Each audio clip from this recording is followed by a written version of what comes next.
दीप्ति फटाफट रसोई का काम निपटाकर अपने कमरे में आ गई। आज उसे सोमेश के साथ मूवी देखने जाना था, इसीलिए सास जानकी जी और ननद सपना का खाना तैयार कर वो अपने कमरे में आ गई थी। देवर देवरानी मनीष और नेहा तो आज बाहर ही डिनर करके आने वाले थे।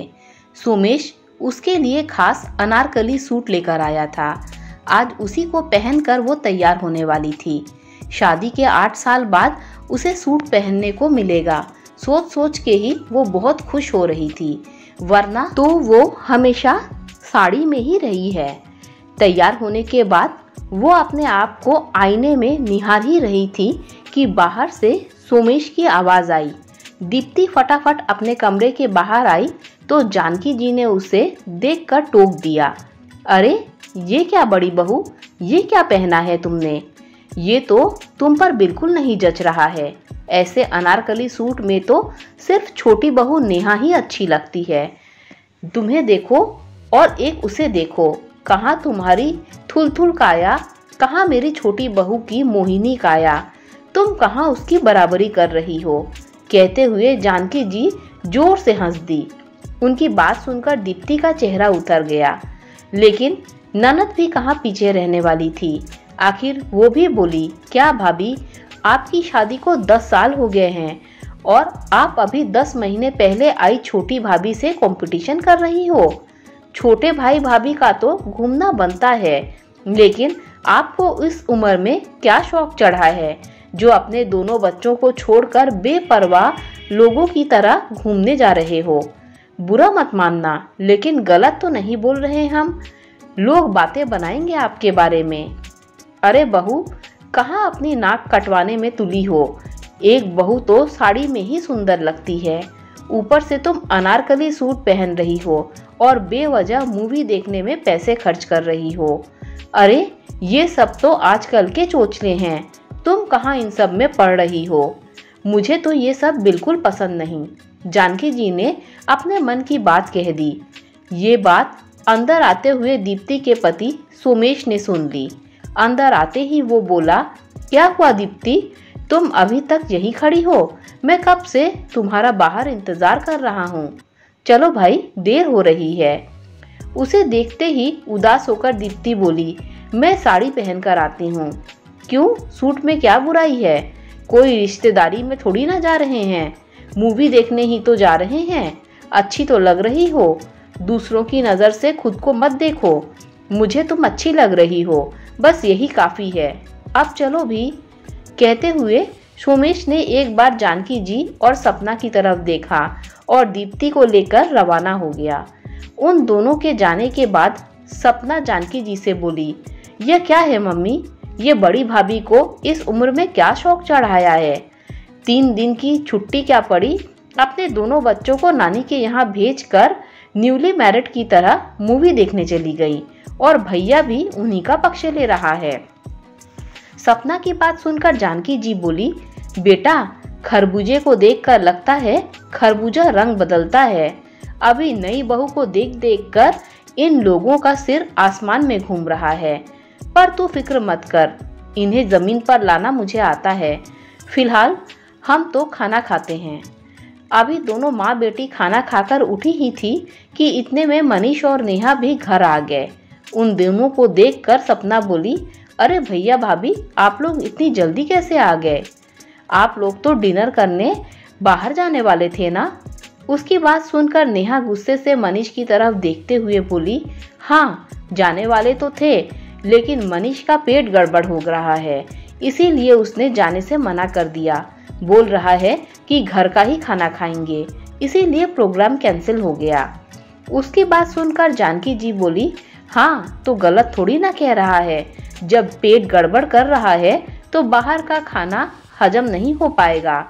पर हम लोग अभी खाना खाकर उठे हैं, इसीलिए खाना तो खत्म हो गया है। एक काम करो, तुम अपने लिए खाना बना लो। जानकी जी की बात सुनकर नेहा चिढ़ते हुए बोली, मम्मी जी, भाभी को फोन करके बोला तो था कि हमारे लिए भी खाना बना लेना, फिर हमारे लिए खाना नहीं बनाया क्या? क्या तुमने भाभी को खाना बनाने के लिए कहा था, फिर भी भाभी ने खाना नहीं बनाया? यह तो गलत बात है। सपना बीच में ही बोल पड़ी, अगर नहीं बनाया तो अब बना देगी। मम्मी जी, मेरा मूड नहीं है खाना खाने का, आप प्लीज भाभी को बोल दीजिए ना। अरे वो कहाँ खाना बनाएगी, वो तो अपने पति के साथ मूवी देखने गई है, जानकी जी ने हाथ नचाते हुए कहा। उनकी बात सुनकर नेहा जोर से हंस दी। हे भगवान, यहाँ हम लोगों के प्लान कैंसिल हो रहे हैं और भाभी भैया के साथ मूवी देखने गई हैं। इस उम्र में उन्हें ये सब सूझ रहा है, घोर कलयुग है। उसकी बात सुनकर मनीष बोला, नेहा, भाभी के बारे में बात करने से अच्छा है कि तुम खिचड़ी ही बना लो। एक तो तुमने कितना लेट फोन किया था, तब तक तो शायद भाभी खाना बना चुकी होगी। ऊपर से उनकी पूरी बात सुनी भी नहीं, शायद उस समय तो वो भैया के साथ रवाना भी हो चुकी होगी। अब बातें करने से अच्छा है कि जाकर खिचड़ी चढ़ा दो। हाँ हाँ, जा रही हूँ, अब तो खिचड़ी ही बनानी पड़ेगी, पर मैं अपने लिए पिज्ज़ा ऑर्डर कर रही हूँ, मुझे नहीं खाना ये खिचड़ी विचड़ी। तमतमाती हुई नेहा रसोई में चली गई और कुकर में खिचड़ी चढ़ा दी और वही किचन में खड़े खड़े अपने लिए पिज्ज़ा भी ऑर्डर कर लिया। थोड़ी देर बाद खिचड़ी बनाकर तैयार हो गई और पिज्ज़ा भी आ गया। नेहा और मनीष ने अपना अपना खाना खाया और हॉल में सबके साथ आकर बैठ गए। रात को 9 बजे सोमेश और दीप्ति घर लौटे।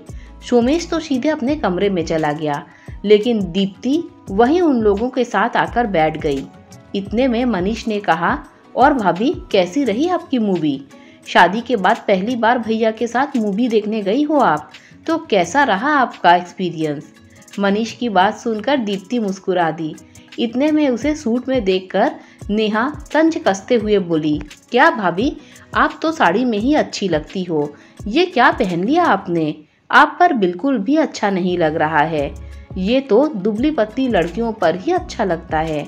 नेहा की बात सुनकर दीप्ति बोली, कोई बात नहीं नेहा, तुम्हें अच्छा नहीं लग रहा है तो ना सही, पर मेरे पति को और मुझे तो अच्छा लग रहा है, बस यही काफी है। कहकर दीप्ति वहां से उठकर अपने कमरे में चली गई।